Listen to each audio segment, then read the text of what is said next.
Olá, mais um episódio podcast Advocacia na Veia. Hoje nós vamos falar sobre o processo civil e a advocacia nos dias atuais. Os segredos da advocacia civil. Você vai acompanhar aqui nesse bate-papo que eu vou fazer daqui a pouco. Mas antes, eu quero lhe pedir, na humildade, que você que está assistindo, que ainda não se inscreveu no nosso canal, inscreva-se no nosso canal, aperte o sininho para receber as nossas notificações, dê um like e compartilhe ao final com os amigos se gostou e com os inimigos também se não gostou. Aqui é democrático. Comente, faça sugestões. Isso você vai ajudar demais, né, a ampliar e fortalecer o nosso projeto Advocacia na Veia. Eu, com muita alegria, recebo aqui como convidado o meu amigo, colega advogado, mestre em Direito, professor Daniel Igo. Muito obrigado, Daniel. Eu que agradeço, a honra é toda minha. Primeiramente, parabenizar, Henrique Lei, por esse projeto, o podcast Advocacia na Veia. Sou um ouvinte fiel, né? Tenho acompanhado desde os primeiros episódios e é um projeto que só vem engrandecendo, não apenas a advocacia. Eu tenho percebido bastante isso, mas a sociedade sergipana como um todo. Então, parabenizar e agradecer pela honra de estar aqui. Fiquei muito feliz com o convite para a gente poder bater esse papo, né, com a sumidade, que é Vossa Excelência. Nada. Você sabe qual é o segredo do sucesso do podcast? São os convidados, é saber escolher o convidado.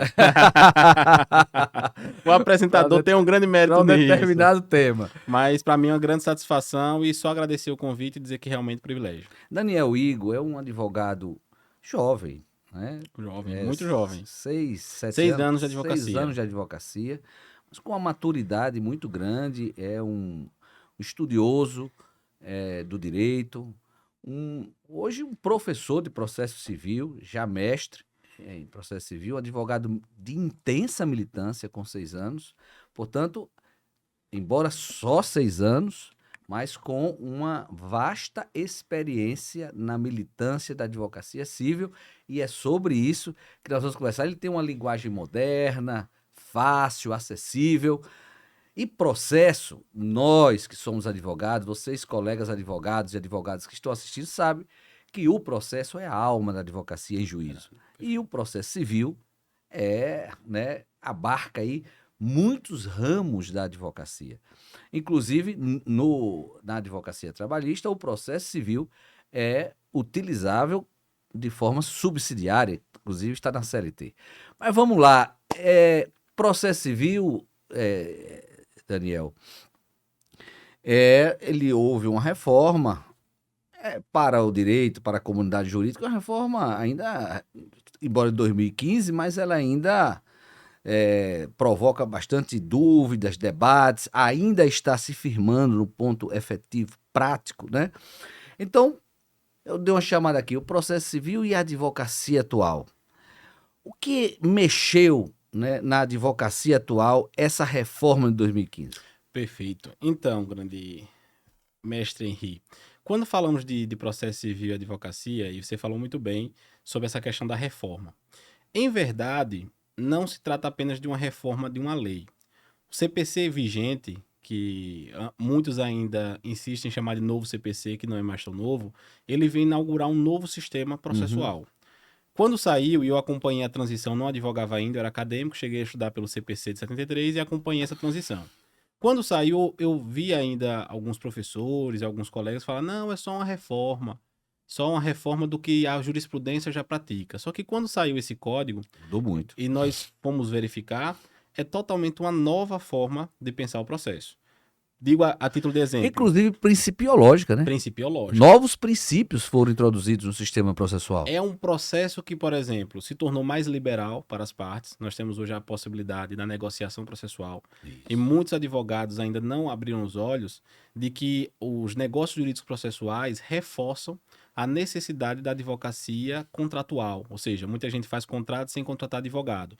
Hoje, com os negócios processuais, a possibilidade de você antever um conflito e já estabelecer, mudar normas processuais ou estabelecer normas que vai ser mais favorável às partes, faz com que o advogado seja essencial hoje na elaboração de qualquer contrato, né? Por exemplo, hoje nós temos um sistema de atipicidade de meios executivos. Ainda tem advogados que não exploram, né, pedidos na execução, que embora não constem em lei, podem ser utilizados para facilitar o adimplemento.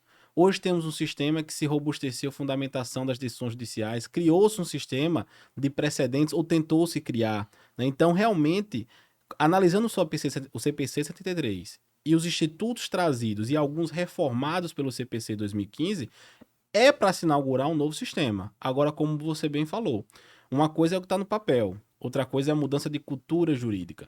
Obviamente que toda norma que vem para revolucionar o sistema, ela passa por um período de adaptação e, de fato, tem institutos que pegam, tem institutos que não pegam. Temos uma resistência ainda de alguns aplicadores do direito que ainda têm uma vinculação muito forte com os conceitos processuais mais rígidos do CPC anterior.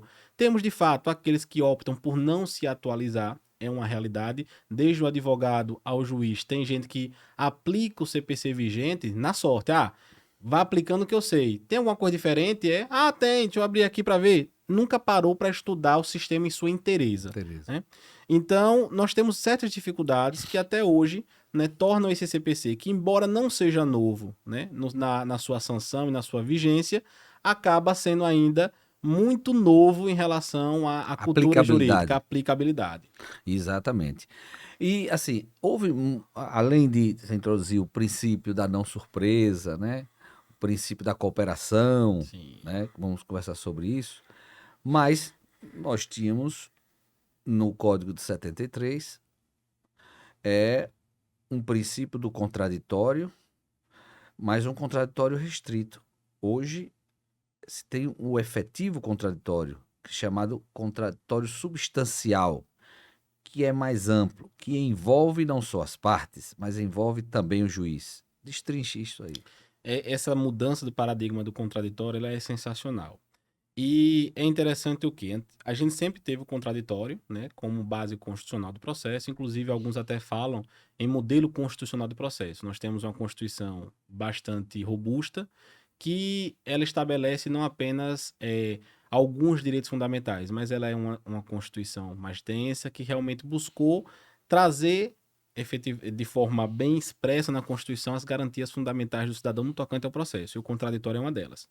Só que na visão do CPC passado, nós sempre tínhamos o contraditório com aquele binômio. Você tem que informar a pessoa que existe um processo em face dela, ou que tem alguma coisa... A citação, a famosa citação, né? Citação, intimação, né? Na Justiça do Trabalho nós temos, né, a notificação. Então, nós tivemos sempre essa informação. E a parte, com aquela informação, ela teria a possibilidade de reagir. Basicamente, o contraditório era isso. Você informava, dá um prazo para a pessoa se manifesta ou não se manifesta, é ônus dela e o processo segue. Só que se percebeu que, para a efetivação do contraditório, aí vem a noção de contraditório substancial, esse contraditório não podia ser visto sob um prisma de uma mera formalidade. Você mandou a parte se manifestar sob um laudo pericial. Aí a parte trouxe lá diversos argumentos para impugnar o laudo do perito. Chega o juiz e fala, não, eu acredito que o laudo do perito está correto, porque o perito utilizou a metodologia adequada e, sendo assim, julga improcedente a ação. O juiz, em tese, ele oportunizou a parte se manifestar, ela apresentou a manifestação, então, sob o aspecto formal, a parte não vai poder dizer, olha, eu não tive a oportunidade de apresentar a manifestação. Mas, sob o prisma substancial, qual foi a análise daquela postulação da parte? E aí vem o famoso 489, parágrafo 1º, que exige hoje uma decisão robustamente fundamentada. Hoje é o maior artigo utilizado em embargos de declaração. 489, todo mundo conhece. É um dos... Acho que o 1015, 489, 190 fazem parte dos artigos que todo mundo conhece. Porque ele traz justamente para o juiz aquele dever, né? E aí eu utilizo até as palavras de um jurista sergipano. O juiz não gosta muito desse artigo, não. Não gosta muito. não gosta muito. Quem exige muito do juiz. E é interessante esse efeito. O professor Manuel Costa Neto, ele sempre diz o seguinte, o juiz hoje não está obrigado apenas a justificar aquelas fundamentações, considerando isso, decido isso. Não. Ele tem que justificar e explicar. Se ele usar um conceito jurídico, por exemplo, aberto, é abusivo. Conceito jurídico aberto. Por quê? Tem que dizer o porquê. E qual é a visão dele sobre o que é abusividade. E isso, em relação ao contraditório, diz respeito ao juiz estabelecer uma dialética com os fundamentos das partes. Por exemplo, numa perícia, o juiz acolheu o laudo pericial e a parte trouxe lá diversas impugnações. Óbvio que ele não precisa ser técnico, mas ele tem que justificar, inclusive, por exemplo, no caso da perícia também tem uma norma específica na perícia, o porquê os argumentos da parte não invalidam o trabalho do perito. Então não é simplesmente fazer um unidunité, escolher qual é a tese que ele acha mais bonita. Ah, por que eu escolhi essa? Não, porque eu achei que o autor aqui falou melhor. E o que o réu disse? Não gostei muito do que o réu disse. Por quê? Isso tem que estar na decisão. Então, o contraditório substancial visa justamente trazer essa dialética, né, no processo, de modo que o contraditório não seja apenas uma formalidade. E aí diz hoje que o contraditório ele é um trinômio. Informação, possibilidade de reação e poder de influência. Ou seja, é necessário que a parte realmente, efetivamente, tenha a chance de influenciar o magistrado. E a gente só vai... Muito importante o poder de influência, porque isso gera uma obrigação ao juiz, Isso. ao decidir, ter que analisar todos os argumentos das partes. Que sejam todos. Que sejam capazes de, em tese, como está no 49, influenciar a posição do magistrado. Inclusive, aí tem uma questão bem interessante, né? Que até hoje se utiliza a mesma jurisprudência do STJ, que o juiz ele não é obrigado a falar sobre todos os pontos. Inclusive, a lei fala, os pontos capazes de, em tese... Sim, todos que são... Mas é interessante isso, porque se o juiz, por exemplo, aleguei um ponto que ele entende que não é capaz de infirmar a decisão dele, ele também tem que dizer que aquele ponto, porque em si aquele ponto é irrelevante. Que tem que entrar naquele mérito. E não simplesmente chegar com aquela afirmação meramente genérica, os argumentos invocados pela parte, em tese, são irrelevantes para o julgamento da causa. Presentes nos autos o fumo boniures e o periculo imora, então conceda liminar. Não, sim, mas cadê o periculo? O que é o periculo? Ah, onde você está vendo o perigo na demora, né? Henri, em relação a tutelas provisórias, nós temos um grande defeito de fundamentação atual no sistema. Porque o que acontece? Quando você vai requerer tutela provisória, isso serve tanto para as tutelas provisórias requeridas em primeiro grau, como para os efeitos suspensivo e ativo no recurso, nós somos acostumados com decisões simplórias. O magistrado simplesmente analisa e ele quais são os requisitos da tutela de urgência? Probabilidade de direito e perigo da demora. O famoso fumus boniuris, né? E é o fumus com U, né? Não fazer que nenhuma pessoa que botou na petição fumo, né? do bom direito, né? Aí ele fica assim, rapaz, o direito é tão bom que a pessoa até fumou. do direito. E o periculo imora. E aí o que acontece? Inclusive, o professor Eduardo Fonseca Costa, que é um grande profissionalista, ele já fez uma análise dessa antes do CPC vigente. O juiz, ele analisa o caso e ele entende que o direito é muito provável. Mas não é só probabilidade, também é um perigo. E sempre que o juiz ele analisa um requisito e já entende que um requisito está presente, ele acaba meio que afrouxando a fundamentação do outro requisito. Então, N casos que eu olho a fundamentação da tutela provisória, o juiz ou fala só do perigo, e quando chega na probabilidade ele dá uma afirmação genérica. Analisando os argumentos e documentos, verifica-se que há plausibilidade no direito alegado. Sim, mas qual foi o documento que você analisou? Qual é a força que ele tem? Então a gente vê realmente nas tutelas provisórias fundamentações simplórias. Agora o que eu quero chamar a atenção, Henri, é porque quando a gente fala muito de contraditório, nós temos muito a reclamar dos julgamentos. E aí reclamamos dos magistrados, das magistradas no tocante à fundamentação das decisões judiciais. Só que quando se fala em contraditório, é também, como nós falamos de um processo de cooperação, nós devemos também chamar atenção para o ônus e responsabilidade daqueles que postulam. Por exemplo, hoje existe uma possibilidade de um recurso ser inadmissível pela chamada violação à dialeticidade. Ou seja, da mesma forma que ao juiz existe o dever dele fazer uma dialética com os fundamentos da parte, as partes, quando vão postular em juízo, sejam impugnando uma outra petição, sejam impugnando uma decisão judicial, não basta trazer também aquele modelo copia e cola. Ela precisa também, vai impugnar a sentença, então vou ter que impugnar especificamente os fundamentos da sentença. E não copiar e colar, por exemplo, a minha petição inicial. Então, é uma responsabilidade hoje no processo compartilhada, né? E, de fato, nós temos, às vezes, decisões judiciais não fundamentadas também por, de certa forma, uma grande quantidade de postulação, copia e cola. Uma grande quantidade de postulação, aquele termo de encher linguiça, né, que é realmente as pessoas, ao invés de ir no ponto, simplesmente floreiam, e aí gera um vício sistêmico. O magistrado ele não quer apreciar as petições, porque às vezes as petições não são fundamentadas. Os advogados também começam a achar que não adianta fundamentar as petições porque a decisão vem na sorte, e isso vai se perpetuando e as pessoas vão achando comum. Então, eu sempre digo aos amigos advogados, amigas advogadas, que a mudança de cultura do sistema parte da gente. Se nós queremos que o juiz fundamente bem as decisões judiciais, nós também temos que trazer robustas fundamentações nas nossas, adequadas, coerentes, precisas, para que possa exigir dele uma devida também apreciação. É porque a postulação, que é uma prerrogativa da advocacia, ela tem uma técnica. Porque se fosse para escrever e pedir de qualquer jeito, não precisava nem ter a profissão da advocacia. Perfeito. Então a advocacia tem técnica. Perfeito. Técnica da escrita. Peticionar não é uma tese de mestrado. Perfeito. Né? Peticionar não é uma carta, não é um discurso. Né? Peticionar exige técnica de clareza, concisão e persuasão. Perfeito. Então você tem que ter a arte da advocacia de colocar no papel com muita clareza, com concisão, porque cada vez mais os tribunais estão abarrotados. Perfeito. Os juízes não têm muito tempo de estar lendo pilhas de papéis e petição não é tese, né? Erra quem acha que uma boa ação é aquela que tem 50 páginas. Não precisa disso, né? Ela tem que ter uma concisão, ela tem que dizer em poucas páginas tudo. Ela tem que ter conteúdo, né? Conteúdo vasto, com poucas palavras.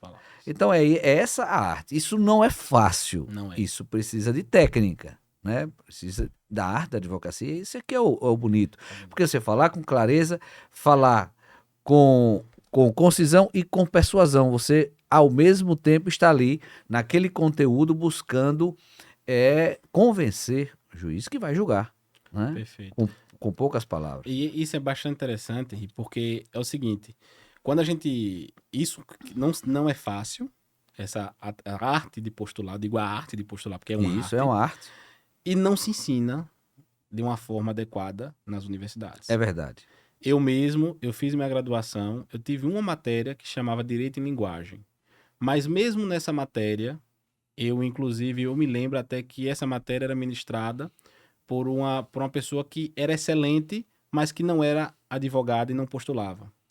Então, era uma matéria que não ensinava efetivamente a arte argumentativa, como argumentar, como expor os argumentos. E quando eu ia para processo civil, o que a gente estuda em processo civil? Processo civil, você vai estudar as normas processuais. Aí, quando você vai estudar petição inicial, você não vai estudar técnicas argumentativas, você vai estudar requisitos da petição inicial. 319, 320, petição tem que ter fato e fundamento, valor da causa, pedido com suas especificações. E aí a pessoa estuda processo civil e acha que sabendo aquilo está pronta para advogar. E não é. Além de você saber os requisitos, você precisa saber uma boa linguagem, como persuadir, até a forma de expor os argumentos. Nós, inclusive, vemos muitas vezes o advogado na arte de postular, trazendo argumentos, por assim dizer, não digo argumentos afiados, expondo os argumentos de forma afiada, seja em relação a outra parte ou até mesmo em direção a quem vai julgar a causa. E acha, a pessoa olha, não, porque aí começa lá a redigir. E existe uma técnica para pedir, nós estamos pedindo. Então, eu sempre lembro do que dizia Calamandrei, que grande processualista italiano, advogado, que dizia que a forma de postular o juiz é criar um raciocínio de uma forma que o juiz pense que chegou naquela conclusão por si só. Por si só. Então, isso não se ensina e deveria ser ensinado. A prática, uma coisa é a técnica processual e outra coisa é a prática da advocacia processual, no processo. Essa é uma deficiência histórica das universidades brasileiras. Brasileiras, no geral. Todo mundo que se forma em direito sai da faculdade com muita deficiência dessa linguagem prática, né? Dessa técnica prática, da prática da advocacia. E eu acho que já está na hora de reformarmos o modelo de ensino brasileiro. Está muito incipiente, obsoleto, né? O direito do século XXI já é outro. Muita coisa mudou. né? O processo civil já mudou, o direito processual. Esse novo sistema, né, de norma e de princípios normativos do processo civil, inclusive, torna um processo mais dialético, mais democrático, mais transparente, mais efetivo, ou tenta transformar, né? E mais rápido, porque o processo civil, e muita gente ainda é apegado a isso, eu sei que tem juristas que são apaixonados pelo processo civil tradicional, né, de 73, porque e dizia assim, processo de trabalho é o mangue, mas o processo civil é que tem técnica, o processo civil porque é muito formal. E hoje o processo civil, diante da vida prática, da vida como ela tem se rendido a técnicas procedimentais do processo de trabalho, né? Ou seja, eu sempre disse que o processo de trabalho é um processo moderno, é um processo que toca mais a vida. Por exemplo, a audiência una, né? Eu acho que o processo civil deu um passo, mas ainda tímido, para fazer prevalecer o princípio da oralidade no processo, É uma grande problemática. o princípio da oralidade é preponderante no processo do trabalho. E eu nunca entendi por que não poderia ser no processo civil, né? Ainda que quando que, em tese, no processo civil, ou nas demandas cíveis, as partes têm até... elas são iguais, vamos dizer assim, elas têm... Como, geralmente não tem a não tem hipossuficiência que se tem no processo de hipossuficiência que trabalho. tem no processo do trabalho, né? Em regra, né? Então, eu não entendo por que esse medo, esse receio da oralidade, quando existe duas partes que têm que ser acompanhadas por advogados, porque na Justiça do Trabalho tem a questão do justo postulante, né? Sim. Não precisa necessariamente estar acompanhado do advogado, e tem o princípio da oralidade, né? E não, na civil tem que estar acompanhado com o advogado. E esse receio a que as coisas sejam resolvidas com a maior dinâmica, com a maior informalidade, que é o princípio da oralidade. O que você acha disso? Eu sou um defensor ferrenho do princípio da oralidade. Eu acho que o processo civil, por exemplo, evoluiu aprendendo com outros processos. Por exemplo, antigamente, antes de 2015, né, de 2016, que entrou em vigor em 2016, nós tínhamos ainda, que é um ponto que inclusive o processo de trabalho pode avançar, o sistema presidencialista na audiência, né, onde o juiz, é aquela questão do telefone sem fio, você pergunta ao juiz, o juiz repassa a pergunta. O processo civil passou a ter o chamado cross-examination, né, você poder interrogar diretamente a testemunha com a intervenção do magistrado ou do advogado da outra parte, onde for pertinente. E até pensamos que com isso o processo civil avançaria em relação à oralidade. Só que, infelizmente, eu faço minha as palavras do professor Alexandre Cambre, em um dos livros dele, que ele diz o seguinte, que princípio da oralidade, na verdade, o Brasil não tem. O Brasil ele tem um processo preponderantemente escrito com uma oralidade totalmente mitigada. Tanto é que nós fomos para o juizado. Juizado especial cíveis, um dos princípios informadores do juizado é a oralidade. Qual era a lógica? Porque a oralidade ela gera celeridade. Isso. Vamos para o juizado especial cível hoje, no geral. Incorporaram julgamento antecipado. Hoje em dia não é todo processo que se tem audiência de instrução. Hoje em dia, em alguns juizados, é raro você ir para a audiência de conciliação e ir lá, você já fazer a instrução, porque a lógica do juizado é que a pessoa já vai preparada para a instrução. Sim. É raro.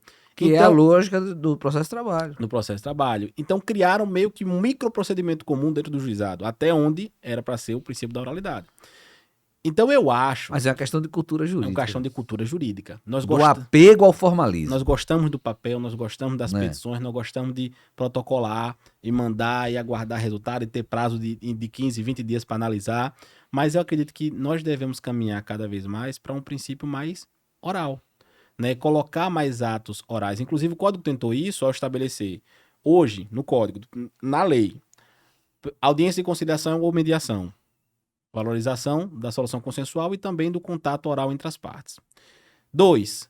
Hoje nós temos chamado de saneamento e organização do processo. A lei criou uma possibilidade de uma audiência para saneamento cooperativo. Eu fui, até então, hoje, em 2 audiências para esse fim. E quando eu cheguei lá, nem direito o magistrado sabia efetivamente como ia conduzir a audiência.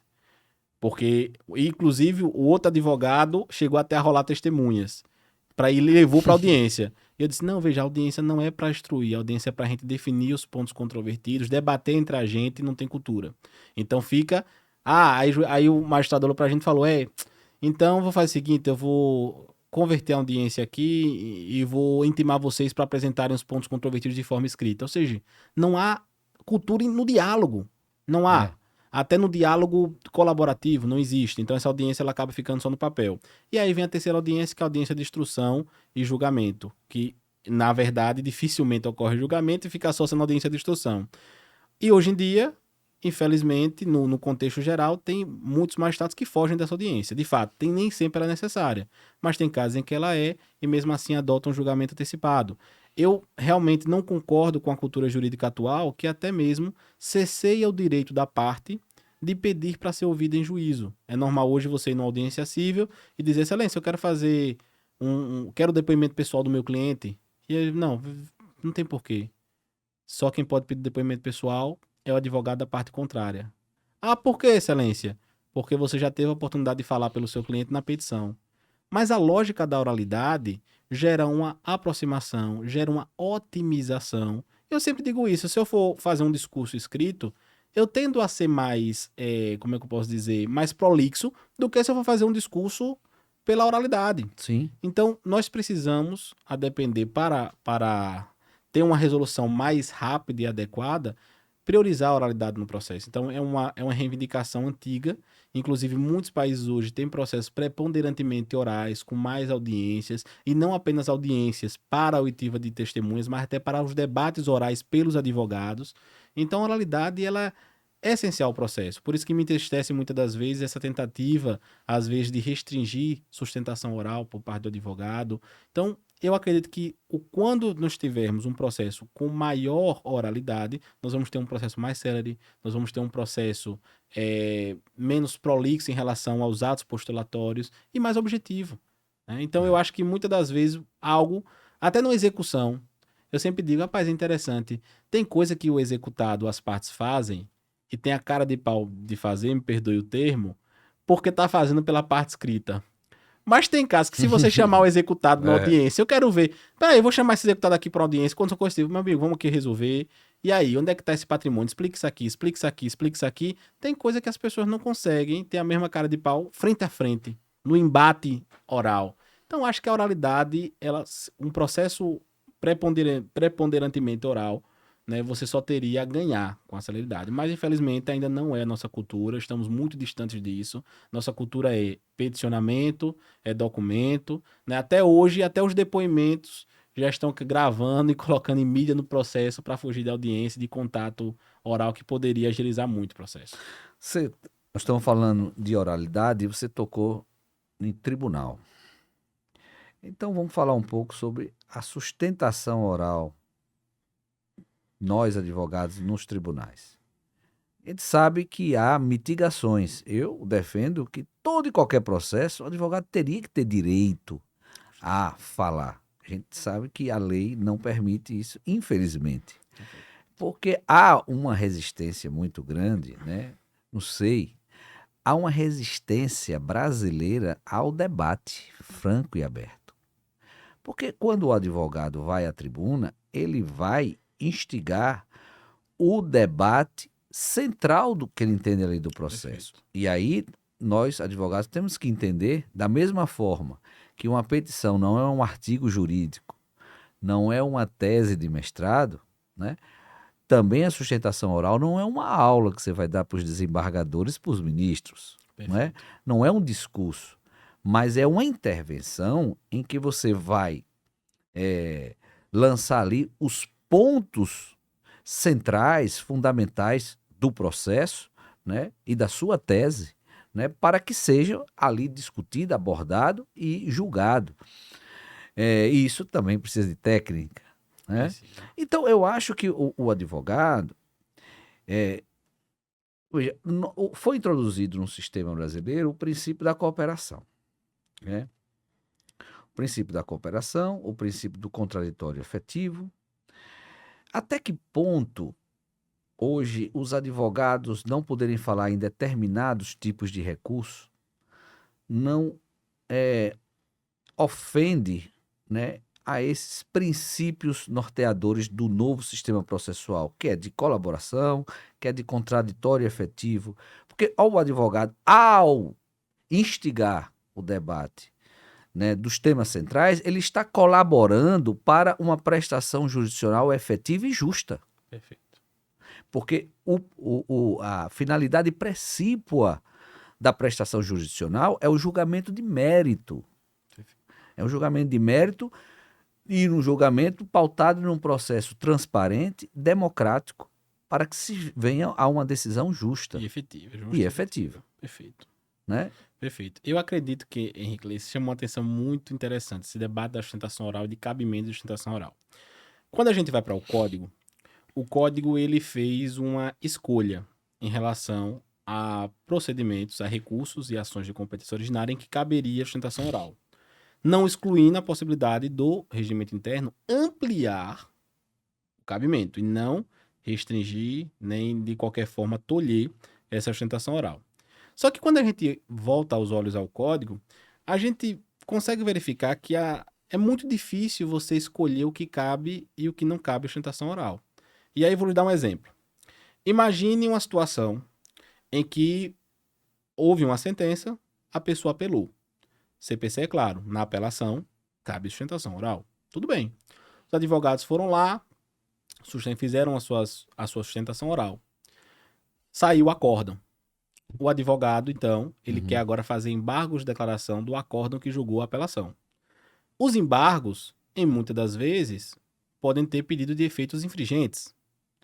E com o pedido de efeitos infringentes, né, Um que é efeito efeito modificativo, você vai acabar reacendendo o debate do que estava na apelação. E pode até ser que alguém que porventura vá julgar os seus embargos não seja nem a mesma pessoa, por assim dizer, pode ser o mesmo órgão, mas pode não ser a mesma pessoa que ouviu sustentação oral na apelação. Sim. Aí o CPC fala, cabe sustentação oral na apelação, mas não há previsão de embargo de sustentação oral em embargo de declaração contra o acórdão que julgou a apelação. Vou trazer outro exemplo. Imagine uma situação de decisões. A gente sabe que na execução civil, a maioria das decisões, muitas decisões importantíssimas não são sentença, mas são as decisões interlocutórias tomadas no curso da execução. Isso. Aí, digamos que um juiz ele determinou a penhora de um bem e eu alego em primeiro grau que esse bem é um bem de família, que não pode ser penhorável. Olha só que matéria relevante a ser discutida, inerente à própria dignidade do executado, matéria inclusive sensível. Aí, dessa decisão, cabe agravo de instrumento. Em agravo de instrumento, infelizmente, existe uma restrição de cabimento para situações que versam sobre tutelas provisórias. Aí eu pergunto, qual é a diferença da importância dessa decisão da execução, que decidiu sobre um bem penhorável ou impenhorável, para determinados julgamentos de mérito em sentença? Não tem uma diferença qualitativa. Então é muito difícil a lei chegar e dizer em tal procedimento cabe sustentação, em tal procedimento não cabe. Então, realmente, creio eu, que deveria ser, de uma certa forma, aberto. Poderia ser até, em alguns procedimentos, reduzir um tempo. Por exemplo, embargos de declaração, que é um recurso mais objetivo, de fundamentação vinculada, poderia depender de ter uma redução para 5 minutos, como se faz, por exemplo, no turma recursal. Sim. Agora, tolher essa sustentação oral é muito complicado, é muito delicado.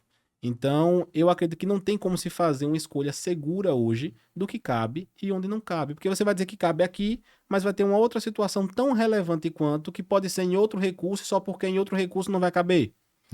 Então, realmente, essa questão é muito complicada. E aproveitando o que você trouxe sobre a sustentação oral, sobre essa, realmente que não é uma aula, não é uma palestra, né, como alguns fazem, também não é um clube de livro para você estar lendo o livro ou lendo a sustentação oral. Eu chamo a atenção desse ato pelos advogados e advogadas que estão nos ouvindo ou também nos assistindo. Eu sempre faço uma seguinte analogia, Henrique. Você tem basicamente lá 15 minutos para fazer sua sustentação oral. E às vezes de um processo que durou 3 anos, 4 anos, tem não sei quantas mil páginas, não sei quantos argumentos, petição aqui, documento ali. Aí a pessoa, quando faz a sustentação oral, já tem uma grande dificuldade em sintetizar aquilo e dizer o que é que eu devo falar. E aí eu digo, primeiro de tudo, para você entender a sustentação oral, eu faço analogia com o cinema. Você vai no cinema, aí você chega no cinema, antes do filme, tem geralmente aqueles 10, 15 minutos de trailer, que é trailers de outros filmes que vão ser lançados para que aquele espectador tenha a intenção de assistir os filmes. E às vezes você pode ter um filme que vai durar 3 horas, mas o trailer não pode durar muito tempo. Às vezes o trailer vai durar 40 segundos ou menos. Mas aquele trailer vai trazer algum ponto fulcral do filme, alguma cena, alguma coisa que vai dizer o seguinte: poxa, eu preciso assistir esse filme. Eu preciso realmente assistir esse filme do início ao fim. É o aperitivo, né? É o aperitivo. Assim é a sustentação oral. Você tem que pegar aqueles pontos nevrálgicos, aqueles pontos fulcrais, sintetizar. E naquele momento, como você muito bem falou, fazer uma intervenção para chamar a atenção dos desembargadores ou dos ministros, para que eles tenham o seguinte: poxa, esse processo não pode ser julgado desse jeito. Me chamou a atenção alguma coisa, eu vou pedir vista, eu vou analisar melhor. Então, se você coloca isso na cabeça, você coloca o seguinte: eu não preciso ler minha apelação toda, eu não preciso repetir todos os argumentos, não. Eu vou focar naquele ponto fulcral. Menos é mais. Então, antes você falar 5 minutos e ser ouvido, do que você falar 15 e a pessoa simplesmente começar a ficar boiando sem entender o que você está falando. Então, você prender a atenção. Prender a atenção. Então, a sustentação oral ela é de extrema relevância. Tem muito advogado, Henrique. Aprenda com a internet, inclusive. Vídeo com mais de 1 minuto. É claro. Não prenda atenção. Não prenda atenção. Mas eu sempre digo o seguinte, Henrique. Eu sei que você sabe disso, que você é um advogado extremamente militante e teve contato, tanto na sua experiência como presidente de ordem, como também hoje na sua vivência ajudando jovens advogados e advogadas, que eu sei que você tem muito esse projeto e desenvolve, que muitos advogados e advogadas nunca subiram na tribuna, a tribuna. Não sabem o que é fazer sustentação oral. Por medo, receio, alguns acreditam no mito de que não adianta. Ah, não adianta não. Eles vão ficar ouvindo. Isso é um mito, realmente. É um mito. Porque eu já consegui reverter. Eu também, vários. Eu já consegui... Desembargador, eu vou pedir visto. Eu já consegui processo do desembargador falar, após a sustentação oral, após o que foi trazido pelo advogado, eu vou aqui rever e modificar voto. Não só meu, mas de vários colegas que eu vejo sustentando. Isso. Tem realmente aqueles casos que a gente fala e não adianta. Mas tem casos que a gente vai falar, vai chamar atenção e adianta. Então esse negócio de sustentação oral, ela não funciona. E nós advogados temos que ser resilientes, né? Resilientes. Não tem condição, tem luta, meu irmão. Aquela frase de sobrar o pinto, que diz que a advocacia não é profissão para covardes. Alguns falam isso. Realmente tem pessoas que falam as palavras ao vento. É muito fácil você chegar e colocar a foto. A advocacia não é profissão para covardes. A advocacia não é profissão para os covardes.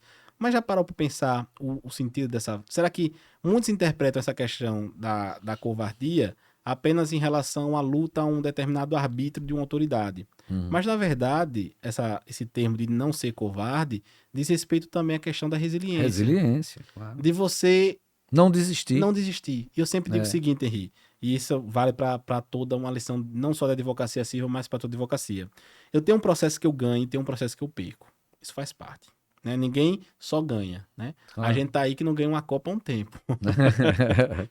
Ninguém só ganha. E também, vou ser bem sincero, às vezes só ganhar também não tem graça. A gente tem que... Realmente, a gente sabe que tem processo que a gente vai ganhar e tem processo que a gente vai perder. Mas... eu sempre chego na minha casa, independentemente de ganhar um processo ou perder um processo, e durmo tranquilo. E eu vou dizer por quê. Porque eu sei que eu posso ter perdido o processo, mas da minha parte, tudo que podia ser feito para uma mudança, para uma procedência, foi feito. Até porque o nosso compromisso não é com o resultado. A nossa profissão é de atividade. Não é de resultado. O resultado não depende da gente. Mas nós temos a obrigação de exercer a nossa profissão, o nosso mandato, porque é um mandato de procuração. Quando o cliente nos passa a procuração, passa um mandato para defendê-lo.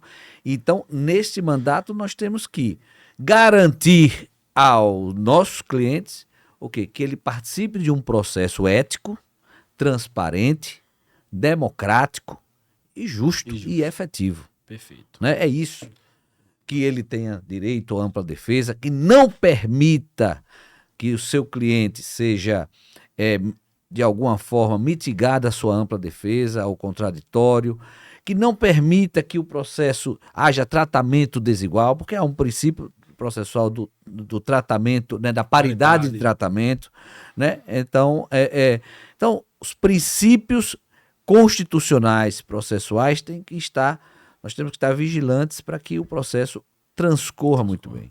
Então, às vezes, a gente... E tem outra, né? O segredo do processo. Quem domina o processo, muitas vezes ganha uma ação, questões meramente processuais. E no direito material não tinha tanto direito assim. Isso é verdade. Não é verdade? Olha, eu tenho uma grande... Algumas pessoas perguntam o seguinte: Daniel, eu hoje, graças a Deus, eu tenho 6 anos de advocacia, eu sou militante, eu gosto de advogar, amo advogar, realmente é a profissão que eu quis exercer e amo exercer. E algumas pessoas, jovens advogados, a gente sabe que hoje em dia é muito difícil para a jovem advocacia, e sempre foi, na verdade, né? O jovem advogado entrar no meio, no que a gente tem várias restrições de publicidade corretas, né? Mas que é difícil iniciar e difícil, às vezes, não só angariar clientes, mas tem muitos advogados que têm dificuldade na atuação. Uhum. E aí pergunta, Daniel, o que é que facilitou você iniciar na advocacia? Eu digo o seguinte: o que me gerou uma grande facilidade foi o conhecimento no processo civil. Processo civil, como dizia meu professor de graduação, também dois professores de graduação, que dizia que processo civil é engenharia do direito. Então, como eu já tinha o conhecimento legal de processo civil, sempre foi a matéria que eu mais tive prazer em estudar. Quando eu comecei a advogar, eu já tive uma facilidade muito maior do que quem não tinha conhecimento processual. E eu digo conhecimento processual, não é só o que estava na lei. Eu, desde acadêmico, eu ia assistir audiências sem o professor pedir. Não era aquela audiência que você vai com o formuláriozinho e fica sentado só para pegar a assinatura, não. Eu ia no tribunal. Então, quando eu subi a tribuna para fazer minha sustentação oral, embora fosse a minha primeira, era como se aquele ambiente eu já tivesse acostumado. Há vários anos assistindo. Há vários anos assistindo, já sabia o que é que os desembargadores gostavam, o que é que os desembargadores não gostavam, o que é que acontecia, o que é que não acontecia. Ou seja, amigos, foco, né? Foco. Se eu quero advogar, então eu vou embrenhar no tribunal, eu vou ver como é que funciona, eu vou na sala de audiência. É foco. E aí o conhecimento do direito processual, ele faz você sair à frente. Às vezes você tem, por exemplo, você pode saber direito civil como for. Aí de vez em quando eu conheço colegas que sabem muito direito civil. Eu também. Só que de vez em quando ele... Mas se perde no processo. E aí se liga e fala: Daniel, veja, eu sei que a pessoa tem direito a isso. Como é que eu faço o pedido? Qual foro competente? Daniel, eu posso pedir mais alguma coisa? Como é que eu requeiro uma tutela provisória? Pronto, eu teve um caso, vou contar. Um caso de um determinado colega, ele tinha ganho uma ação. Ele pediu uma tutela provisória e era uma ação para reivindicar um imóvel. Ele ganhou a ação na sentença. Inicialmente a tutela provisória dele tinha sido indeferida, mas na sentença acabou que o juiz ele julgou procedente e ainda deu a tutela provisória a ele. E determinou que o réu saísse imediatamente do imóvel. O réu não saiu e ele nunca executou essa sentença porque a outra parte apelou. Houve apelação, passou meses para a apelação ser julgada. Saiu acórdão. Do acórdão, a parte embargou. Tudo isso, enquanto esses recursos estavam tramitando, o réu ainda no imóvel. E a cliente dele ter uma urgência em conseguir aquele imóvel de volta e aperreava ele. Meu Deus do céu. E ele falou: Daniel, veja, como é que eu faço para esse processo caminhar mais rápido? E me deu para analisar. E o cara sabia muito direito civil. Quando eu abri o processo e fui analisar, olhei a sentença. Oxi. Fui na apelação. Teve algum efeito suspensivo concedido? Não. Fui nos embargos. Teve algum efeito suspensivo nos embargos? Não. Eu falei: rapaz, você já poderia ter pedido. Feito um cumprimento provisório de sentença. É uma petição fácil. Fácil, há 1 ano e meio. Resumindo, ele sabia que a cliente tinha direito, ele soube argumentar, mas ele não conseguiu a efetividade do direito por um desconhecimento. Pegar o bisturi para fazer a operação. Né? Isso. Então, o processualista é o cirurgião. É o cirurgião. E eu tenho uma grande facilidade, Henri, muito mais facilidade, em estudar o direito material quando eu sei o processo. Sim, E eu sim. digo o seguinte, eu sei direito civil. Eu acho que é conexo. Qual é conexo? Quando estuda processo, é importante saber o É direito importante, é material. essencial. É essencial. Não existe processualista civil Sem saber sem saber direito civil. Eu digo, o inverso acontece. Isso, Eu posso saber direito civil sem saber processo civil. isso. Mas se eu sei processo civil, eu automaticamente sei Direito direito civil. Eu não posso, por exemplo, numa sala de aula minha, ensinar procedimento especial de inventário sem dominar direito das sucessões. Não tem como. Não tem como. Não tem como. Aí eu vou ensinar, quem é inventariante, remoção de inventariante, herdeiro necessário, partilha, sem saber de sucessões, não tem como. É. Então, eu sempre digo, quer ter uma grande vantagem no direito, quer realmente botar a mão na massa, conheça processo. Se você conhecer processo, mais de 50% da sua atuação está resolvida. Dos seus problemas diários, das suas dificuldades. Estão resolvidos. Estão Então, resolvidos. não é porque eu dou aula de processo civil, não é porque eu sou processualista, é porque realmente é a verdade. E os colegas que estão me ouvindo sabem disso. Quem atua, quem é militante, sabe que essa Sabe é a pura verdade que- e da importância fundamental Que é o processo. do direito processual. Seja processual do trabalho, processual civil, processual penal. penal. Penal, E né? tem tanto instituto, Henrique, que as pessoas podem utilizar na prática e não utilizam por desconhecimento. Hoje nós temos, por exemplo, a título de exemplo, produção antecipada de prova. Hoje em dia você pode já ajuizar uma ação só para produzir a prova e antever se o seu cliente tem Uhum. direito ou Sim. não. Você hoje tem um cumprimento provisório de sentença que é tão pouco utilizado pelos advogados e advogadas. Eu vou dar um exemplo do cumprimento provisório. A gente reclama muito que as empresas adoram fazer recursos para protelar. Verdade. Inclusive recursos para os tribunais superiores meramente protelatórios. E aí eu sempre digo, olha só uma estratégia que é pouco explorada pelos advogados. Cumprimento provisório de sentença. O que é isso? Você pode executar uma decisão judicial desde que o recurso contra ela não tenha efeito suspensivo. Uhum. Qual é a cultura? Geralmente, a maioria das execuções acontece Só ao final, depois do trânsito no julgado. trânsito em julgado. É. Eu já tive casos em que saiu o acórdão, eu cheguei, tem um acórdão, óbvio, falo com o cliente, porque tem situação que pode haver sucumbência, Reversão, pode né? haver, inclusive, responsabilidade objetiva. O cliente, não, quero executar, prefiro receber logo. Faço o cumprimento provisório e quando eu faço o cumprimento provisório e o dinheiro foi bloqueado na conta da empresa, Henri, a empresa foi lá e desistiu do recurso. Pois é. Resumindo, ela só estava fazendo o recurso para postergar o pagamento. Não foi porque ela achava que havia plausibilidade naquilo.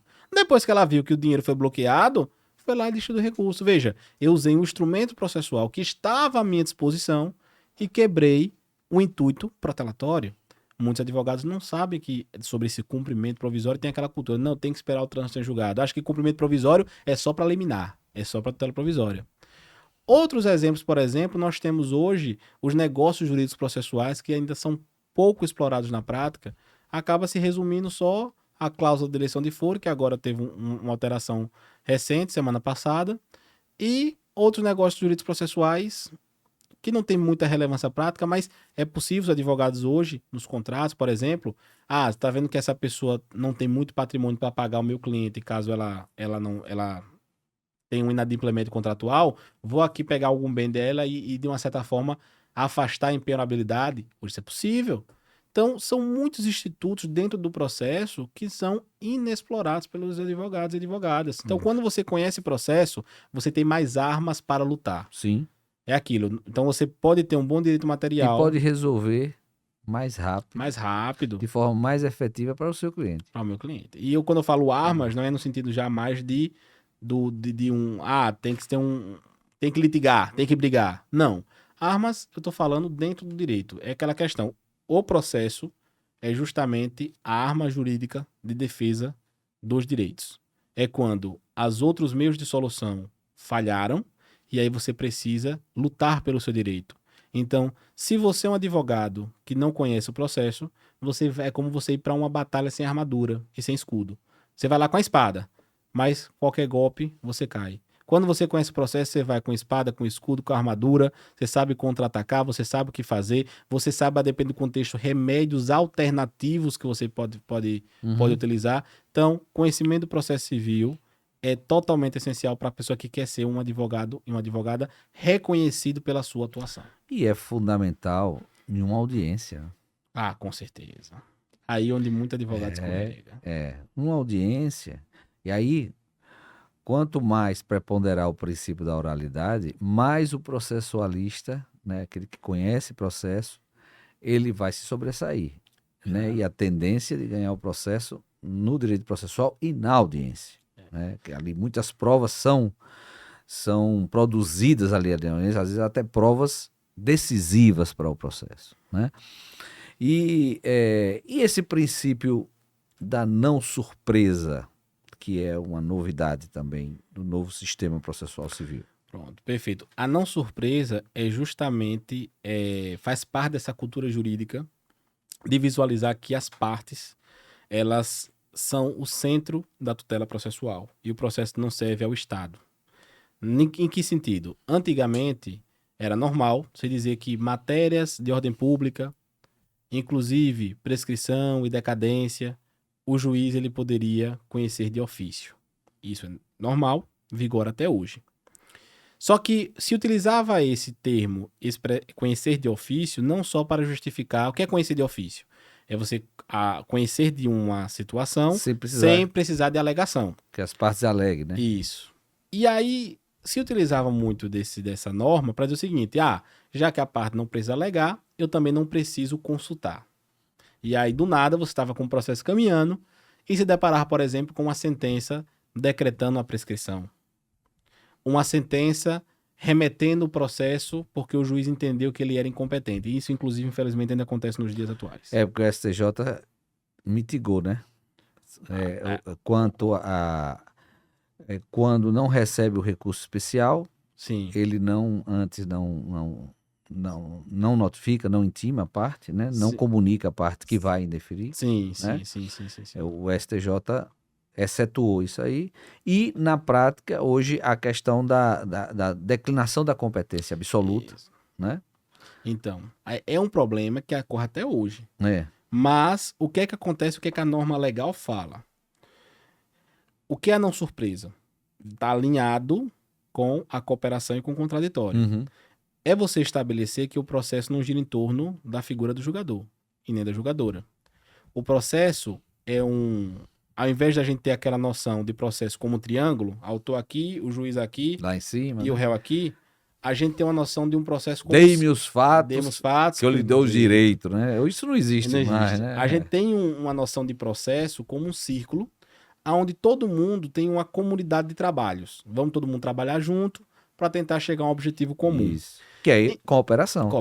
Então, se eu, como julgador, sei que o processo não gira em torno de mim, não é porque eu olhei e achei que está prescrito que eu simplesmente vou passar a caneta, aplicar a prescrição, ou dizer que eu sou incompetente, ou dizer que tem litispendência. Não, eu vou consultar as partes para saber o que é que elas acham. E aí vem a questão do poder de influência. Também é receber aquela argumentação e realmente analisar. Você pode até permanecer com sua convicção inicial, mas você tem que se permitir realmente analisar e até mesmo mudar de ideia, reconhecendo que não gira em torno de você. Então a não surpresa é isso, é você ter um processo em que as partes não sejam surpreendidas com decisões ou com situações que possam, porventura, só ocorrer na audiência. Hoje em dia, tem um ato, e eu não poderia deixar de falar dele, que tem muito disso da não surpresa. Existe uma decisão que muitos advogados e advogadas ainda não instigam o magistrado a fazer, e é obrigação dele fazer, que é a chamada decisão de saneamento e organização do processo. No CPC passado, só existia um parágrafo, salvo engano era o artigo 337 que tratava dele, no passado, tratando disso. Hoje existe um artigo, o artigo 357, com 5 incisos e vários parágrafos. O que é que diz essa decisão? Quando o juiz ele vai marcar uma audiência de instrução ou determinar a fase probatória, ele tem que identificar naquela decisão efetivamente quais são os pontos que serão debatidos em audiência. Para evitar que a pessoa, o advogado, ele vá para a audiência despreparado, ou a depender, ele deixe de levar uma testemunha que ele poderia ter levado, que às vezes, na minha visão, um determinado fato está aprovado por documento. Aí, na minha visão, está tudo ok. Eu não preciso de testemunha para ele. Chega lá e o juiz pergunta desse fato. Fala, excelência, veja, o documento tal prova. Aí chega o juiz na hora da audiência e fala, não, mas o documento eu entendo que é insuficiente e eu quero ouvir prova oral. Fui surpreendido. Então, o que é que a lei fala hoje? Antes dessa fase instrutória, é a obrigação do magistrado fazer a organização da fase instrutória, Da pauta da audiência. da pauta Da audiência. Ou e seja, dos itens dos que vão itens. ser. Dos itens que vão Perfeito. estar no julgamento, na instrução do julgamento, julgamento. do processo naquela audiência. Perfeito. Então, eu vou, como juiz, acho que aqui tem 5 pontos, mas eu acho que esses 3 pontos ainda precisam de maior maturação. Isso. Maior elemento de prova. Perfeito. Então, eu quero essa audiência de instrução, eu vou chamar as partes para essa audiência, vejo como juiz que é necessário ter essa audiência para complementar as provas para eu fazer o meu juízo de valor correto, né, baseado no juízo racional de valor das provas que tem nos autos. Então, desses 5 pontos, 2 já estão ok, não precisa de provas, são fatos notórios, ou são provas documentais ou periciais, não precisa, mas esses 3 aqui, eu preciso ouvir as partes e preciso ouvir testemunhas. Perfeito. E aí ele tem que dizer isso nessa decisão, que alguns ainda chamam erroneamente de despacho, e não só dizer, como também consultar, aí não surpresa, consultar as partes para que elas também tragam os fatos que entendem como controvertidos. E eu falei que eu já fui na audiência para isso, né, o magistrado marcou, e aí basicamente, eu e um colega, nós tínhamos sido os únicos que havíamos levado num papel, a gente levou os pontos que nós entendíamos como controvertidos. A juíza olhava para um lado e perguntou ao auto-advogado: doutor, era um processo com várias partes, tinha um litisconsórcio. Doutor, e quais são os pontos que o senhor entende controvertido? Ele, tudo que está na ação que a outra parte alegou é controvertido. Aí eu falei: não, doutor, veja, mas eu quero saber quais são os pontos que o senhor entende como pertinentes à prova para oral. A prova oral na audiência. Aí, né? O senhor não sabia identificar. Então, isso hoje aqui em Sergipe, eu tenho orgulho de dizer isso, é um dos estados em que mais se vê os juízes começando a fazer o saneamento e a organização. E por que isso? Os advogados também começaram a estimular, começaram a peticionar. É o seguinte: excelência, veja, marcou audiência. A pior coisa do mundo é chegar num processo e ver lá um despacho do juiz, designa a audiência de instrução para o dia tal, para a hora tal. Aí eu olho o processo e falo: sim, cadê o saneamento? Eu vou discutir o que na audiência? Até para o juiz, ou para a juíza, isso é bom. Não é a melhor coisa de um juiz, que, óbvio, tem inúmeros processos. Isso. De chegar numa audiência... Vamos objetivar a audiência. Vamos objetivar. E outra coisa, eu não preciso nem ler o processo todo, basta eu ir na decisão de saneamento e organização, que lá eu vou saber quais eram os pontos que eu selecionei para serem debatidos. Não tem melhor coisa. Eu digo até que a decisão de saneamento e organização do processo, ela é tão importante quanto a sentença. Porque ali você vai ter uma organização, você vai poder se preparar, você já vai poder dizer o seguinte: ó, se o advogado fizer uma pergunta fora desse ponto, eu vou poder pedir pela ordem, eu vou poder impugnar. Mas veja uma coisa interessante agora. O juiz faz a decisão de saneamento e organização do processo para a audiência. Ok, né? Não, aqui esses 3 pontos. São 5 pontos, ele entende que são 3. Aí, uma das partes diz: não, excelência, acho que tem 4 pontos para serem debatidos, comprovados. Esse ponto aqui não tem prova ainda. Eu quero levar testemunha para esse ponto. O juiz diz: discordo. E aí, cabe recurso? Vamos lá. Isso é uma coisa que o código resolve e que tem gente que não vê essa disposição que está lá bem expressa. O 357, parágrafo 1º, ele traz o que nós chamamos de estabilização da decisão de saneamento. Quando o juiz ele lança essa decisão de saneamento e organização, abre-se um prazo para as partes de 5 dias, para que elas possam ou pedir ajustes ou solicitar esclarecimentos. Às vezes o juiz não soube bem explicar qual é o ponto que ele está querendo saber. É uma espécie de embargo de declaração, né? É uma espécie de embargo de declaração. Tanto é que até o termo, né? Solicitar ajuste, esclarecimento vem de obscuridade, né? Isso. Então, é uma espécie semelhante, embora não sejam os embargos. Claro. E inclusive gera muita discussão isso na doutrina. Se interrompe prazo para recurso, não interrompe, mas enfim. Se ela não faz isso, a decisão é estável. E ela não pode voltar a rediscutir isso perante o julgador. Isso é muito importante, Henri. Porque tem muito advogado que, quando o juiz lança a decisão de organização com os pontos controvertidos, com as provas, ele só se interessa em abaixar o mouse e ver a data e hora da audiência. e não estuda a decisão para saber se talvez, como você falou, faltou algum ponto fático que ele quer discutir em audiência que o juiz esqueceu de colocar. Não colocou. E se ele chegar na audiência e falar isso, o juiz vai falar o seguinte: epa, não cabe, Precluiu. estabilizou, precluiu. Ele não pode, inclusive, há uma discussão doutrinária, há quem entende que ele pode trazer isso posteriormente em preliminar de apelação, mas também tem entendimento contrário que diz o seguinte: ó, quem cala consente. Se ele poderia, aí vem a cooperação. Não é cooperativo? Porque Isso. a cooperação não pode ser interpretada apenas para colocar dever no jogador. É ônus das partes também. Então, se é cooperação e eu vi que estava errado, porque eu não falei antes que estava errado. Então, 357, parágrafo 1º, é aquela questão. Primeiro, exija que o juiz faça o saneamento e organização. E segundo, estude para ver se realmente não ficou faltando alguma coisa. Porque se esse negócio estabilizar, lá na frente você vai quebrar a cara.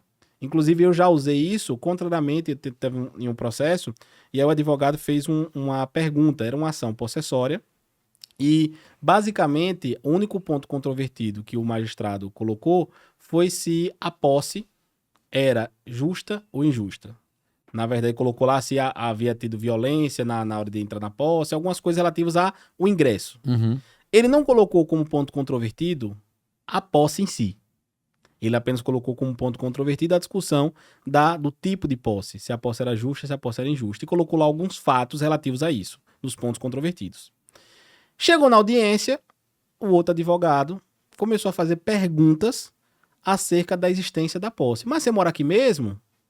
Mas você não tem um comprovante, não tem um endereço também, que você indicou no processo tal, de outro lugar? Começou a fazer perguntas meio para dizer o seguinte: ó, talvez ele não seja o possuidor desse local. Uhum. E eu, Peps, será essa questão de ordem? A existência da posse sobre o imóvel não foi fixado como ponto a ser debatido na audiência, mas apenas o tipo de posse. Se ele realmente sabia ou não sabia, se a posse era de boa fé ou má fé, ou se a posse era justa ou injusta. Aí, não, mas eu quero discutir porque tem informações de que pode mostrar de que essa pessoa realmente ela não reside nesse local, ela só vai de vez em quando, não tem posse. Aí eu falei, veja, esse ponto ele está tido como incontroverso. Inclusive tem documento no processo e o juiz não trouxe para audiência. É quando a gente falou aqui que muitas vezes você ganha Pela norma, pela técnica processual. pela técnica processual. Você não colocou, agora não pode Não vir pode. querer esse. É o meu ponto mais forte. Problema seu, meu Problema irmão, seu. precluiu. Aí alguns ainda acham que ainda cabe aquela carta na manga. Não, eu não vou falar isso não. Isso não existe Você mais, não existe há muito tempo, mas tem advogado que vende isso, Henrique. Não, carta na vou manga. guardar a carta na manga. É. Uma vez eu peguei uma determinada cliente Princípio da boa-fé objetiva. da boa-fé objetiva. Ah. E aí eu peguei o processo andando. E aí o processo já tinha defesa, tudo, já estava já para entrar na fase probatória. E aí, simplesmente, daí, doutor, eu quero juntar esses documentos aqui e alegar isso. Eu falei, veja, eu vi na sua contestação anterior, não foi que eu apresentei, mas eu vi que não foi alegado. Por quê? Não, porque o advogado falou que era bom guardar isso para levar na hora da audiência. Aí eu falei, não cabe, né? Não cabe levar documento na hora da audiência, a não ser que se trate de documento novo, enfim, não cabe. Ela, não, mas é melhor. Ou seja, falta da técnica. A técnica é tudo, Henrique. Se você, seu advogado, o que é a advocacia, conhecer o direito material, o cliente até pode saber. Mas a prática processual, o andar no fórum, saber fazer uma audiência, os embargos auriculares, né, a distribuição Forma de de memoriais, tudo isso faz parte da nossa profissão. Sim, que é a arte da advocacia. Que é a arte da advocacia, que envolve muito mais, embora aqui processualista eu digo, envolve muito mais do que o conhecimento do processo. Envolve uma arte, de argumentação, uma arte de postura, de técnica. N habilidades, inclusive eu digo isso. A arte da paciência, da resiliência. Né? Eu digo o seguinte, advogado, uma vez eu falando com um colega, ele falou assim, rapaz, eu não levo desaforo para casa, não. Aí eu falei, então você não dá pra advogar. Ele falou, não, mas a advocacia... Aí eu usei até aquela frase, a advocacia não é profissão pra covarde, não. Eu falei, não, veja. Covardia é uma coisa. Covardia é uma coisa. Estratégia, paciência, resiliência, perseverança, domínio próprio, mansidão, que são fruto do espírito da Bíblia, né? É outra coisa. Não, e você... É aquela velha frase... histórica frase de Che Guevara. E aí eu uso porque o advogado, isso calha bem para o advogado. Você tem que ser duro, mas sem perder a ternura jamais. Verdade. Então, você precisa ser firme. Você não pode deixar passar uma violação Claro, ao direito dos seus clientes. claro. Mas você não precisa ser bruto, né? Bruto, não. Rapaz, Você deve falar com elegância e com técnica. Você pode recorrer, não precisa xingar o juiz, não precisa alterar a voz, né? Não precisa ser mal ser educado, descortês, mal mano. educado. Não precisa e não deve. Não É deve. antiético, né? Eita papo bom da Olha, eu gosto. Você não tá gostando? Eu gosto de processo. Aqui é papo advocacia na veia. Deve ficar Meu o dia amigo, todo. já passamos mais de uma hora aqui nessa conversa. Isso vai rolar muito tempo. É. Mas vamos... eu queria tocar últimas... Porque assim, pô, se for pra gente falar de processo, que a gente vai amanhecer o dia, meu Ricardinho. Você tá emenda- lascado aqui. A gente. Olha, aqui é advocacia da veia, meu irmão. Processo é a alma do advogado. Emenda o cafezinho, Bate depois de um fo- churrasco. Aí... Processo bate foto do Massa. coração do advogado militante, da Verdade, advogada verdade, militante. verdade. Mas, cara, quando eu ensinava, eu já ensinei na UFES e na UNIT, Na UNIT. e eu tinha aquela história do pulo do gato. Ah, O pulo do gato. Depois eu vejo muitos ex-alunos que eu ensinei muito cedo, né? Eu tinha, com 28 anos eu ensinava, isso foi no início do ano 2001, 2002, 2003, 2004. Aí, hoje eu vejo até juízes, promotores, colegas advogados, professor, e o pulo do gato? Que porra é isso? Eu só ensinei isso, o pulo do gato, você só se lembra disso? Então, os segredos da advocacia civil, o pulo do gato. vamos lá. O pulo do gato para a advocacia civil, eu vou dizer que reside em alguns pontos, algumas qualidades que o advogado precisa ter. Primeiro de tudo, você quer ser bem-sucedido na advocacia, saiba que não é apenas saber direito que você vai ser bem-sucedido. Você precisa ter qualidades em você para você conseguir ser bem-sucedido. Perseverança é uma delas, acho que é uma das primeiras. Inclusive, eu lembro que num dos episódios da Advocacia na Veia, com César Brito, ele falou que o jovem, né, gosta da cultura do apressamento. Querer viver o amanhã no hoje. É. Eu lembro bem da frase dele. Hoje em dia, o que muitos advogados ficam frustrados é por querer viver isso, não saber perseverar na profissão. Segundo, além da perseverança, busque ter conhecimento. Busque a técnica. Claro. Busque Estudar se sempre, atualizar. né, meu irmão? Eu sempre digo o seguinte, Henri, eu não tenho medo da inteligência artificial. Porque a inteligência artificial, ela realmente vai filtrar o mercado, de modo que atividades de formulário, aquela advocacia de formulário que assim chama, né, que é simplesmente copiar, colar, dar entrada em petição, modelo, isso a inteligência artificial ela pode fazer. Mas a arte criativa do advogado, a criação de teses, a criação de argumentos, debates, isso a inteligência artificial, como ser humano, não faz. Então eu acho que, na verdade, a inteligência artificial ela é uma oportunidade para que os advogados se especializem mais, se tornem cada vez mais indispensáveis. A arte do ponto e o contraponto na audiência, numa mesa de audiência. Com certeza. Isso é uma coisa que o advogado de formulário não faz. É. Então, eu acredito que o segredo da advocacia civil é perseverança, empatia, saiba também tratar os clientes, honrar os clientes, saber entender que não é apenas mais um caso e mais um processo, né? Você ter empatia pelos clientes, pelas pessoas que você atende, e você buscar ter conhecimento e técnica. Focar muito na sua atuação. Não adianta também você focar muito em marketing, vídeo, TikTok, e simplesmente ser um péssimo advogado. Você pode até atrair alguns clientes, mas daqui a pouco você atrai, chega você não presta um bom serviço, Não vai muito longe. não vai muito longe. Não vai. O advogado técnico, o advogado que se prepara, Tem consistência. ele é bem sucedido. Então, esse é um dos segredos grandes, alguns dos segredos da advocacia civil, né? Além das qualidades pessoais que você vai buscar, a qualidade argumentativa, a qualidade técnica, o trato com o cliente, tudo isso faz parte da advocacia. Porque a advocacia é um mundo, Henrique. Né? A advocacia envolve... Nós que somos advogados, somos um pouco de psicólogos. Isso. Lidamos... Pontes de Miranda dizia, não sabe direito quem só sabe direito. Perfeito. Pronto. O que Pontes falava é justamente... fantástico. É o segredo. É o segredo. Não saiba apenas direito, mas saiba direito. É. Porque se você... não sabe direito, que só sabe direito, né? Isso, perfeito. Então, tem que saber direito, mas tem que saber muito, Muito, porque direito é vida, né? Direito é vida. E se você for assim, você vai se É. tornar indispensável, você vai ser reconhecido pela qualidade técnica, você vai ter bons resultados para os seus clientes e também para você mesmo, porque a advocacia para mim hoje, eu digo que é um estilo de vida, é uma satisfação pessoal. Eu amo acordar e ver que eu vou, poxa, tem pessoas que confiam em mim. Se a pessoa parar, eu sei que você já parou pra pensar nisso, Henrique, como você falou, olha a coisa bonita. Você tem um mandato, né? Você recebe um instrumento de mandato, a pessoa coloca o nome dela lá em cima e outorga poderes a você. Não é só o Confiando nome, é a vida, né? a vida, confiando a O você. patrimônio, a Um liberdade. aspecto da vida dela. É. E ela confiou em você. É. Aí eu olho, e de vez em quando eu paro e penso, falei, que confiança hoje. Eu tenho várias pessoas que dormem tranquilas à noite, tendo confiança que o direito delas está sendo postulado por mim e eu posso representar elas. Isso é um privilégio. É quando você entende que a advocacia realmente muito mais do que uma profissão, uma vocação, uma missão de vida. Aí sim, um advogado é bem sucedido. Exatamente, é isso mesmo. Perfeito e brilhante suas palavras e você falou com emoção. A emoção, a paixão da advocacia, né? Você disse assim, eu não tenho medo de inteligência artificial. Eu vou incorporar essa expressão porque eu já vinha dizendo há muito tempo que eu não tenho medo de mercado.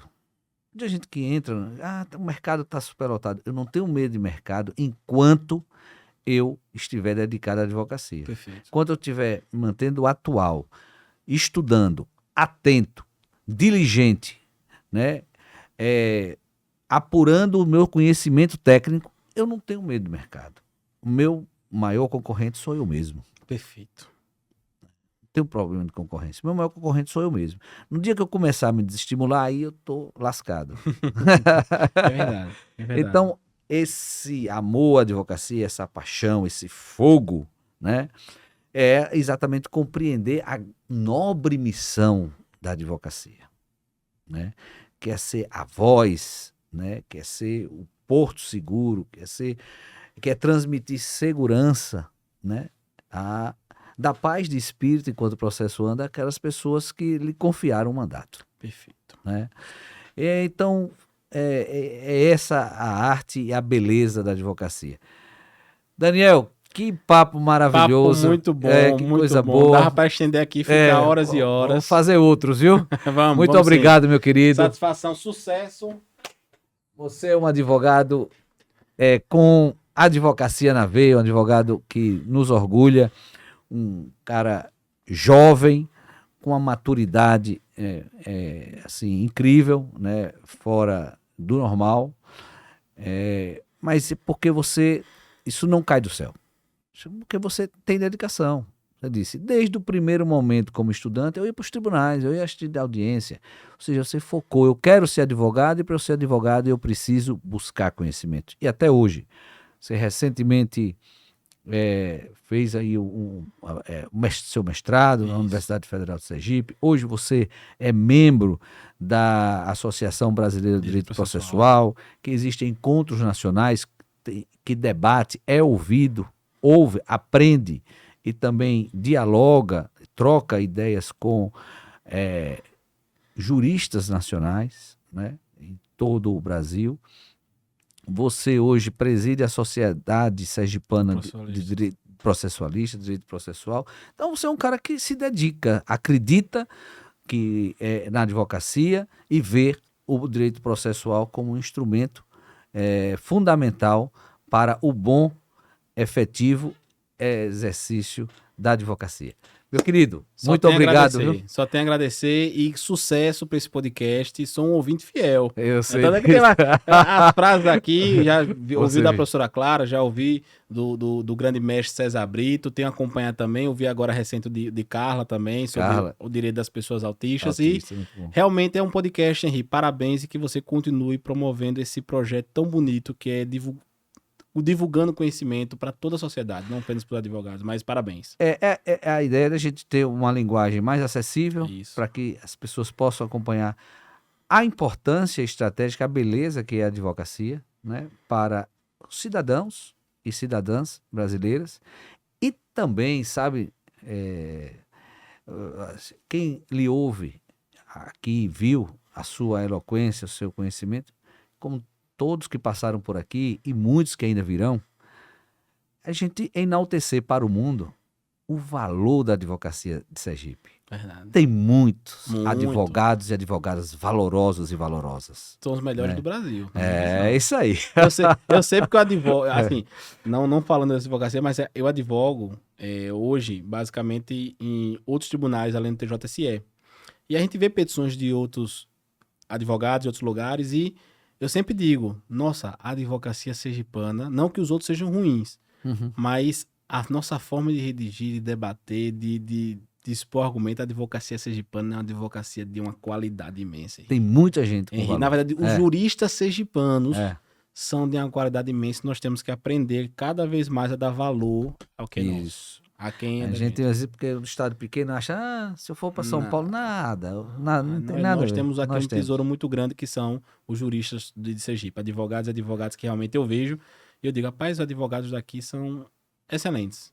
Então, são realmente de qualidade. Isso aí, e realmente, tem que se mostrar para o mundo, porque Sergipe é uma terra, não é porque é a minha terra, mas de qualidade jurídica imensurável. É isso aí, querido. Então, se você gostou, segunda-feira tem mais. Não esqueça de dar o like, fazer seu comentário, sugestão para próximos podcasts. Fica aberto. Aqui é um canal de diálogo com você, que prestigia da sua assistência. Compartilhe, né? Não deixe de se inscrever no canal para a gente ampliar, né, e fortalecer o nosso projeto Advocacia na Veia. Advocacia, nossa paixão. Tamo juntos. Até a próxima.